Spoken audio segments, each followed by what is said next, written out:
Hoje nós vamos falar sobre a política cambial. A política cambial é uma política de intervenção do domínio econômico e ela está voltada para o setor externo da economia. O que é o setor externo da economia?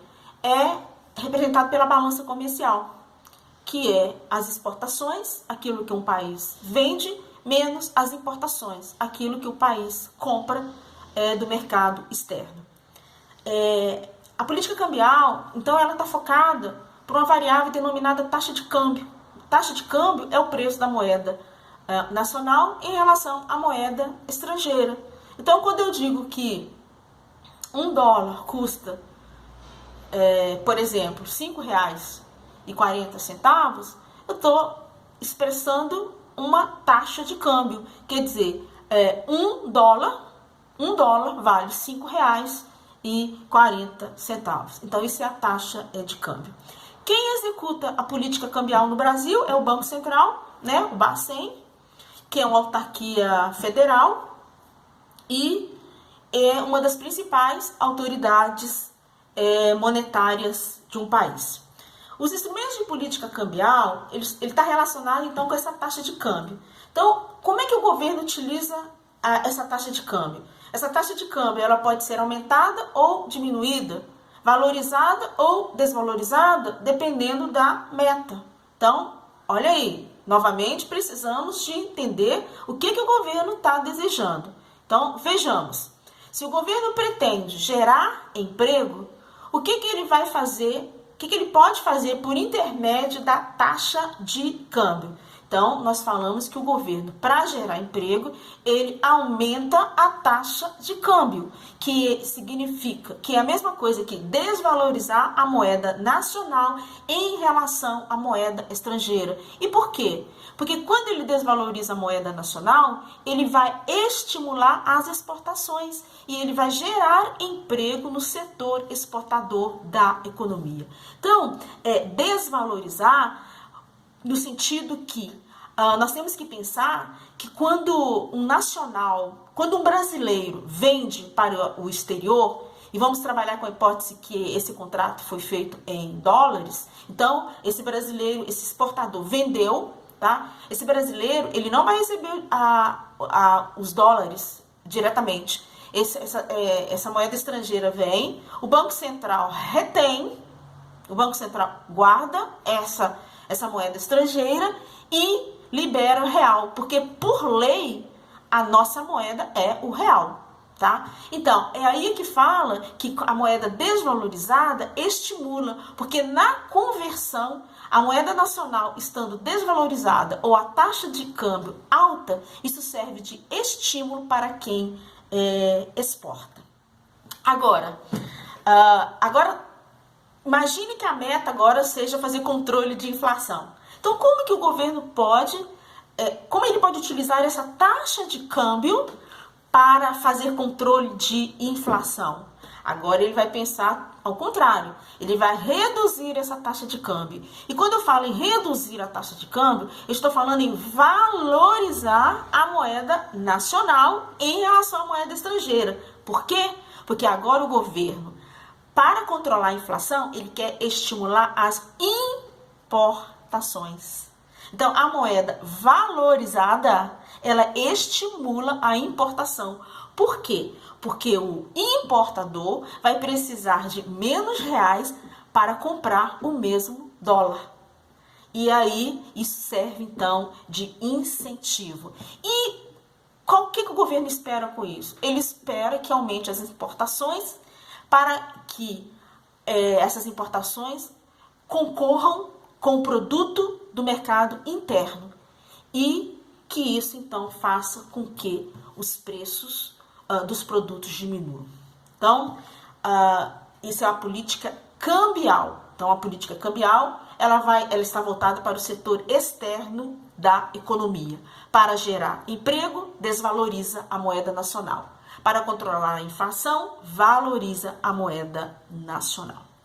Outra política é a política comercial. A política comercial também ela está voltada para o setor externo da economia, ou seja, para as exportações e importações. Então, o governo ele pode utilizar vários instrumentos dentro da política comercial. Ele pode utilizar instrumentos que foram ditos aqui lá da política fiscal, da política monetária, e utilizá-los na política comercial. Então, o que eu posso fazer aqui agora é trabalhar alguns exemplos. Então, imagine essa situação, então, em que a economia precisa de empregos, né? O governo, então, está com a meta de gerar emprego. O que ele pode fazer dentro da política comercial, utilizando um instrumento de política fiscal? Ele pode, por exemplo, reduzir a alíquota dos impostos. Impostos é política fiscal, mas que está sendo utilizado numa política comercial. Então, ele pode o quê? Reduzir esses impostos na cadeia produtiva do setor exportador. Então, ele vai estar motivando as exportações. Ele pode utilizar o instrumento monetário. O instrumento monetário, por exemplo, reduzir a taxa de juros e facilitar o crédito para o setor exportador.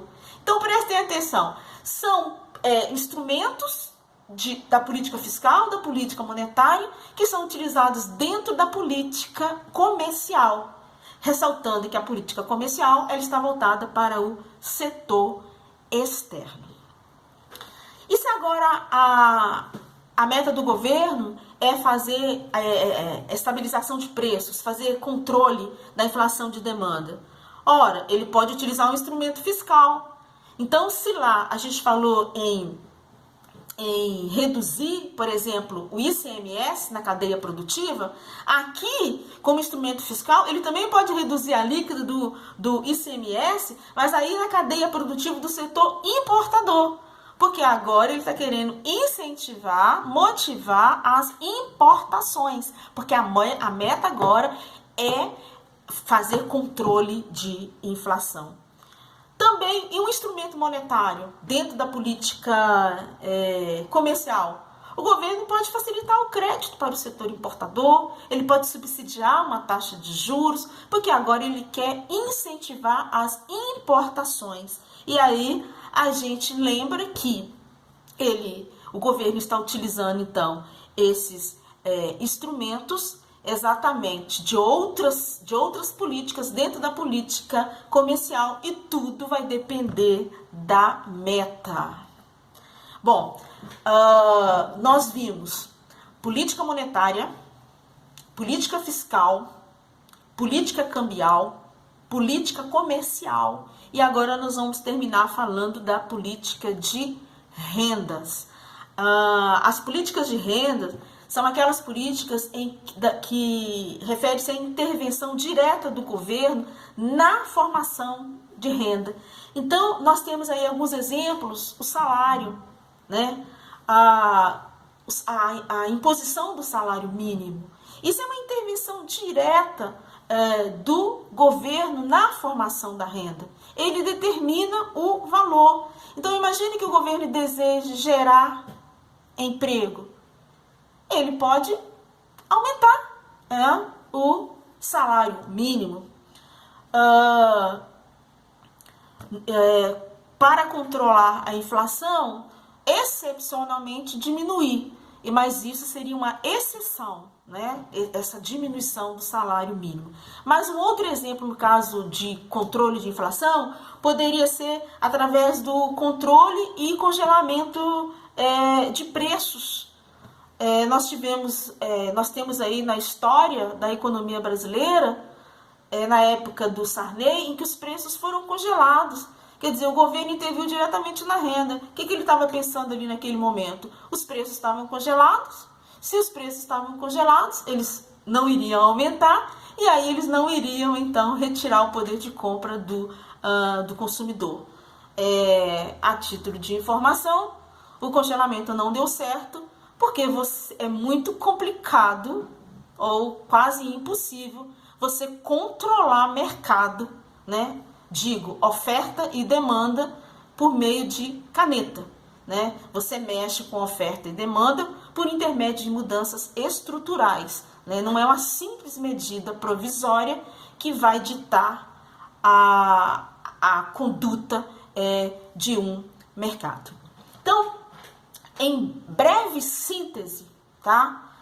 Nós temos as metas macroeconômicas, que são 4, e para alcançá-las, nós temos os instrumentos.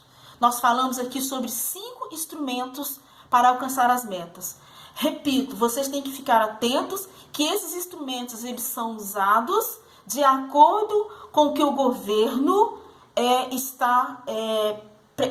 pretende alcançar. Lembrando que esses instrumentos são instrumentos de curto prazo, que os governos não podem utilizá-los por muito tempo, porque imagine o seguinte exemplo, que o governo esteja fazendo controle de inflação e o controle de inflação trabalha com políticas contracionistas, ou seja, retirando dinheiro do mercado. Imagine o governo utilizando essa política por muito tempo. Ele vai acabar gerando uma recessão, porque ele está tirando dinheiro do mercado. Pense o contrário. Imagine que o governo está gerando emprego e ele vai utilizar políticas expansionistas. Ele vai injetar dinheiro na economia. Imagine ele injetando dinheiro na economia por muito tempo. Ora, isso pode gerar inflação. Por quê? Porque a economia tem uma capacidade produtiva. As empresas trabalham com planejamento. Não é o fato de simplesmente injetar dinheiro na economia que vai fazer com que ela gire. Porque existe uma limitação dos recursos, dos fatores de produção. Então, essas políticas, esses instrumentos de intervenção, esses são instrumentos de curto prazo, em momentos de crise. Na medida em que a economia se restabelece, na medida em que a iniciativa privada percebe que a economia já consegue caminhar, o Estado, então, ele deve se retirar. Essa é a proposta do pensamento keynesiano.